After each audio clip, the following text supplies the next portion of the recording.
तो भाइयों, आज मैं बात करूंगा अलेक्जेंड्रे पंटोजा और जोशुआ वैन की जो टाइटल फाइट होनी है यूएफसी फ्लाईवेट चैंपियनशिप के लिए 19 सितंबर को, जिसका जो टेलीकास्ट होगा वो 20 सितंबर को इंडिया में होगा सुबह 6:30 बजे। मतलब वहाँ सैटरडे होगा अमेरिका में, लेकिन यहाँ संडे हो जाता है उस दिन। 6:30 बजे मेन कार्ड स्टार्ट होगा, तो ये आखिरी फ़ाइट है। लगभग 8:15 के आसपास ये स्टार्ट होगी। ये फ्लाईवेट चैंपियनशिप के लिए मतलब 57 किलोग्राम तक ये वेट कट कर लेते हैं, उसके लिए है। और ये जोशुआ वैन जो है ये म्यांमार से पहला फाइटर है जो यूएफसी ने साइन किया है। 2000 के बाद पैदा होने वाला ये इकलौता यूएफसी में चैम्पियन है अभी, जो 2000 के बाद पैदा हुआ है, सन 2000। और यंगेस्ट चैम्पियन है यूएफसी में ये जॉन जोन्स के बाद। सबसे मतलब 24 एज है इसकी। और जॉन जोन्स तो खैर इससे भी कम एज में चैम्पियन बन गया था, बाकी सेकेंड यंगेस्ट यही है।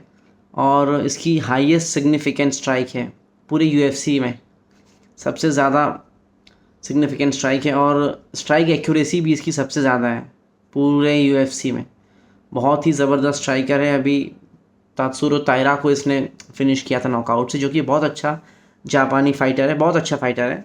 काफ़ी अच्छी टक्कर दी उसने, लेकिन बाद में एक फ्रंट किक से और पंचेस से इसने नॉकआउट से फाइट जीत गया। और लास्ट ईयर अलेक्जेंड्रे पंटोजा से इसकी फ़ाइट हुई थी, लेकिन वो पहले ही राउंड में 36-37 सेकेंड के अंदर ही उसके हाथ में इंजरी हो गई। वो नीचे गिरा जैसे ही, तो हाथ उसका टूट गया, तो इस कारण काफ़ी अनफॉर्चुनेट था, तो फाइट को रोकना पड़ा। लेकिन 9-10 महीने में रिकवरी करके वापस आ रहा है वो। अभी 19 सितंबर को फाइट है उसकी, जो कि बहुत ही ज़बरदस्त। वो ब्राज़ीलियन जुजुत्सु में ब्लैक बेल्ट है वो फाइटर। सबसे ज़्यादा सबमिशंस हैं उसके यूएफसी फ्लाईवेट हिस्ट्री में, 6 सबमिशंस हैं, 8 फिनिश है, जो कि सबसे ज़्यादा है यूएफसी फ्लाईवेट में। और 8 फाइट की विन स्ट्रीक पे चल रहा है, जो कि डिमेट्रियस मतलब चल नहीं रहा, सॉरी, अब तो हार गया था लास्ट ईयर वो। 8 फाइट लगातार जीतने का उसका रिकॉर्ड है, जो कि सेकेंड हाईएस्ट है फ्लाईवेट हिस्ट्री में, डिमेट्रियस जॉनसन के बाद सबसे ज़्यादा फाइट्स लगातार जीतने का।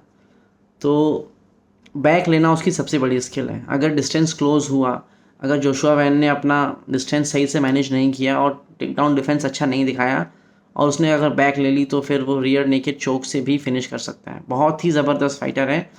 अगर फाइट ग्राउंड पे गई तो ये सच में ये बहुत ज़्यादा मुश्किल हो जाएगी जोशुआ वैन के लिए, क्योंकि इस लेवल का जुजुत्सु जो है, जो सबमिशन थ्रेट है, ऐसा जोशुआ वैन ने अभी तक फेस नहीं किया है। जो सबसे अच्छा स्ट्राइकर इसने फेस किया था वो ब्रेंडन रोवयाल था, जिसको इसने हरा दिया था, यूनानिमस डिसीजन से हरा दिया था। बाकी उसके अलावा अभी तक कोई ऐसा सबमिशन आर्टिस्ट इसको नहीं मिला है अभी तक।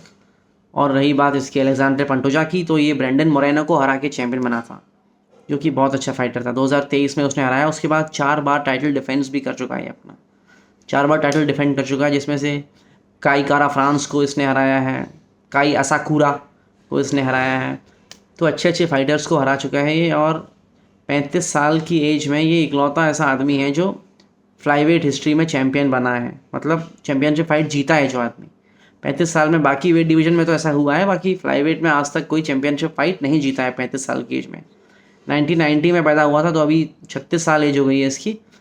लेकिन इसका ग्राउंड गेम जो है, जो स्पीड है, बहुत अच्छी है, मतलब बहुत जल्दी बैक लेता है। बाकी ग्राउंड पे अच्छा कंट्रोल करता है अपोनेंट को। ब्रेंडन मोरेनो, जो कि खुद रियर नेकेड चोक से चैंपियन बना था, उसने डेविसन फिगरेडो को हराया था, लेकिन वो भी ग्राउंड पे इसको डोमिनेट नहीं कर पाया था। तो अगर ये फाइट ग्राउंड पे गई तो भाई जोशुआ वैन को बहुत दिक्कत होने वाली है। लेकिन अगर 1 या 2 पंच लग गए इसकी, अगर तेज़ कनेक्ट हो गए, डिस्टेंस को उसने सही से मैनेज किया, तो अलेक्जेंड्रे पंटोजा के लिए बहुत ज़्यादा दिक्कत हो जाएगी, क्योंकि नॉकआउट पावर इसमें बहुत ही ज़बरदस्त है। बहुत ज़बरदस्त फाइटर है, बहुत ही अच्छी बॉक्सिंग है। काफ़ी मुश्किल है प्रेडिक्ट करना कि कौन जीतेगा। तो मैं इसमें कोई मतलब श्योरिटी के साथ प्रेडिक्ट नहीं कर सकता इस फाइट को। बस इतनी सी बात क्लियर ये है कि अगर फाइट ग्राउंड पे गई तो पलड़ा भारी है उसका, अलेक्जेंड्रे पंटोजा का। अगर उसने टेक डाउन डिफेंड कर लिए, फाइट ज़्यादातर अगर स्ट्राइकिंग में ही हुई, अगर खड़े खड़े हुई, डिस्टेंस सही से मैनेज किया, तो फिर जोशुआ वैन का पलड़ा भारी है। कोई एक बहुत डिफिकल्ट है प्रेडिक्ट करना कौन जीतेगा। बस जो अपना गेम प्लान दूसरे के ऊपर थोप पाएगा, जो पेस को कंट्रोल कर पाएगा, और जो क्योंकि एक बहुत अच्छा स्ट्राइकर है और एक बहुत अच्छा ग्रैपलर है, तो इनकी जब भी फाइट होती है तो कुछ भी कहना बड़ा मुश्किल है। ज़्यादातर ग्रैपलर की संभावना हमेशा ज़्यादा होती है। आपने देखा होगा खबीब और मैग्रेगर, अभी इस्लाम मकाशेव और इयान गैरी की फ़ाइट में, हो सकता है यही हो। बाकी अगर एक दो पंच कनेक्ट हो गए तो फिर, क्योंकि कभी कभी बॉक्सर भी जीत जाता है, जैसे कि जोसे आल्डो को मैग्रेगर ने एक पंच नॉकआउट किया था, जबकि बहुत अच्छी उसका वो थी रेसलिंग जोसे आल्डो की, लेकिन एक नॉकआउट पंच कभी भी कुछ भी कर सकता है। तो जोशुआ वैन भी बहुत अच्छा स्ट्राइकर है, तो कुछ भी कहना मुश्किल है। अगर फाइट स्टैंडिंग में हुई तो जोशुआ वैन, और अगर ग्राउंड पे गई तो अलेक्जेंडर पंटोजा। बाकी आपको क्या लगता है, मुझे कमेंट में ज़रूर बताना आप लोग कि ये फाइट कौन जीतेगा।